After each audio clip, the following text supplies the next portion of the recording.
Okay, that's what's really cool, and that's why I'm an ecologist. I mean, figuring out the puzzles, those relationships, what to do, what's your next move is, that's the stuff that's just really fascinating. So I first just want to say that's really cool. I also secondly wanted to point out that that was actually Randy underwater there, swimming around, handling the rocks with his hashtag GoPro camera on, just swimming around. So he does get out in the field, he just doesn't sit behind the desk and dissecting fish. But really, that is a neat and innovative restoration. I think Matt Herbert said on the video, you know, the footprint might be small, but the impact can be large. So Randy, I mean, you know, let's say we were successful on this reef in Grand Traverse Bay. Well, what's that mean? I mean, can we check it off and go home and celebrate, or what's the applicability across the Great Lakes for a restoration effort like that or concept like that? Yeah, I mean, the first thing to look at is this reef complex we're working on is a historic reef for whitefish and lake trout, many native fish. So it is really important. It is really important, even though it is a small footprint. And we have a lot of pre-data that we collected, so we'll be able to evaluate the impact of the mitigation. So I mean, that right there is good to know it's important habitat, to do something to improve it, and then be able to evaluate how effective it is. But we also believe this is going to have applications across the Great Lakes Basin. We're seeing reef restoration in the St. Clair River for lake sturgeon. We're seeing lake trout and whitefish reef restoration in Thunder Bay. And I'm only an hour away from here. I grew up in Frankenmuth, Michigan, and was very familiar with the Saginaw Bay fishery. Right. And we're seeing walleye recover in the Saginaw Bay, but mostly spawning in the river. I've heard now they're talking about doing some reef restoration for walleye in the Saginaw Bay at large. Wow. So this kind of thinking really is starting to grow, going from land use practices and native fish restoration out to a Great Lakes reef, and what impacts can those have? So we have to know the effectiveness. We have to know these, you know, sometimes the invasive species, sometimes the habitat, sometimes it's for certain spawning species, other times it's for others. So that's kind of interesting. But Maureen is kind of, you offer a different perspective because, you know, that's one solution that is applicable in a couple places for a couple very important species, but we have these big, vast blue bodies of water, and we have depths, you know, hundreds of feet. So what's going on when we get a little bit further away from shore? Right, yeah, I think that the work that Randy's doing is really amazing, and it sort of underscores the point that, you know, you have to think about all these different life stages of the native species during restoration. So there has to be, you know, adults, there has to be places for them to spawn, there has to be survival. So Lake Ontario already has active management programs for many years for restoration of lake trout and lake sturgeon and some of those other species, but a reasonably new initiative that's a collaboration between USGS and the New York State Department of Environmental Conservation and the Ontario Ministry of Natural Resources is to try to restore some of the forage species I spoke about earlier, some of the lake herring and the deep water spawning herring, which are called bloaters. And there's been. So what would mean to be a forage? What's a foraging species? So that would be like a mid-level species that would be eaten by higher-level predators, and then also you know, feed on smaller fishes and zooplankton. So this would be sort of trying to restore some diversity to the forage base in Lake Ontario, as opposed to you know, only having non-native species like alewife and rainbow smelt, which compose, you know, 99% of the biomass right now of forage fishes. So what do you actually do? You hop on the boat and you go. So what do you do? So there's been a lot of work. This is really a new program within the last few years where they've been refining hatchery techniques. Okay. So there is a remnant population of lake herring, the nearer shore version. So there's active, you know, trapping for those this time of year to get eggs to be able to raise those and stock those back into the lake.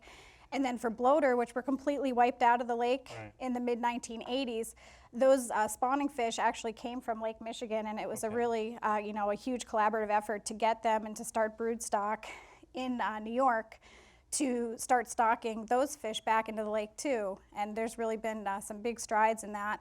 And then in addition to getting the fish in the lake, there's these other, you know, sort of tools in the toolbox of trying to make sure that there is habitat for them. And we'll be using our long-term assessment programs of bottom trawling to hopefully try to catch these fish as they hopefully grow into adulthood. So sometimes it amazes me how little we know about things. I mean, if you're reintroducing them back into a place, do we know where they move or where they're going or where they're spending a different life stage. I mean, it just amazes me how little we know, given our incredible history of data collection and management. I don't know. Yeah, I mean, they're really vast resources. Yeah. So there's a certain amount that we can try to figure out and have targeted research projects that look at use of spawning sites and movement. Yeah, But there's in always addition more to our- learn. Our long-term data sets and the monitoring we do, I think it's a good point to recognize we're not going to go away from our traditional tools, but using new tools, using new ideas, new approaches. So, and then tracking those in adaptive management. When we learn about it, I mean, Solomon mentioned a good point about how you can restore a habitat and it will benefit some native species, but it also might be a benefit for some invasives. So how do you adapt to that and how do you change your approach?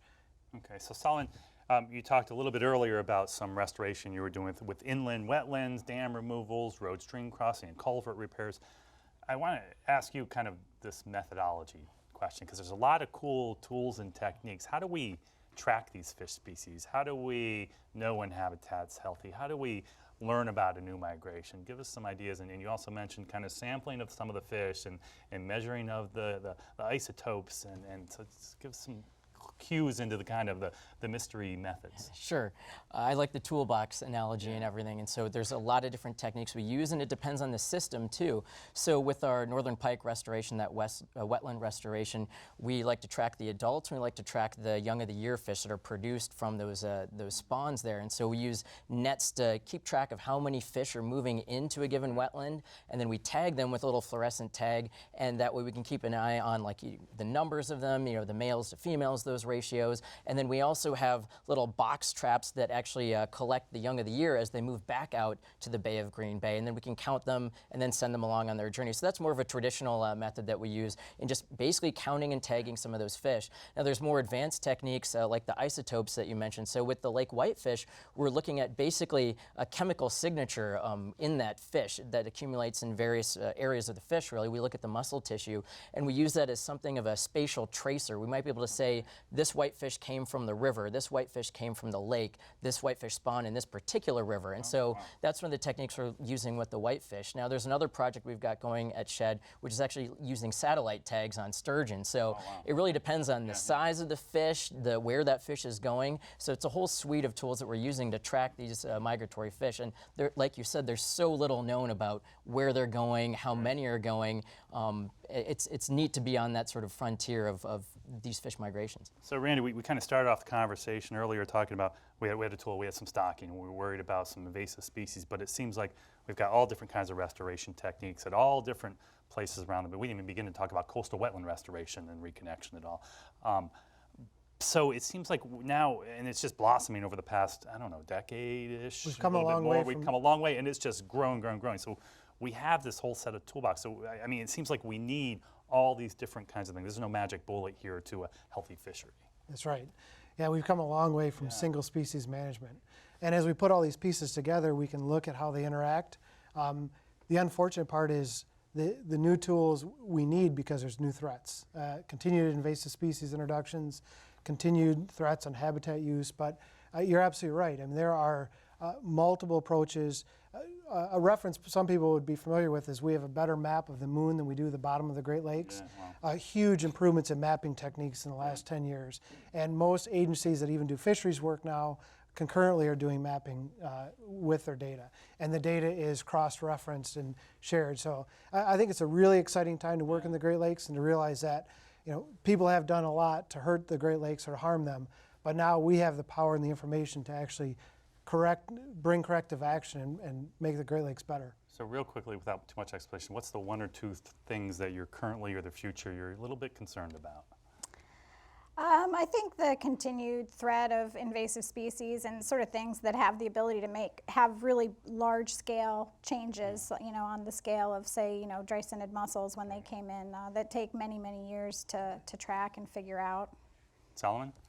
I'd say definitely invasive species, like Maureen said, also habitat loss. So a continued impact that we have on the environment around us is going to, sort of destabilize the system. So if we can control for habitat loss, that might make that system more resilient and resistant to impacts that are sure to be there. Yeah, and habitat degradation, again, from the ridges up in the watersheds all the way out to the reefs. Randy? to me, it's going to be a little broader. It's competing use. The fact that it's such a valuable resource, and we're going to find a lot of need for that water, for that resource for various uses. So it's really important for people to value them and also promote Great Lakes fishing as an industry, and a healthy Great Lakes is something. Tighten those ties. between Exactly. people.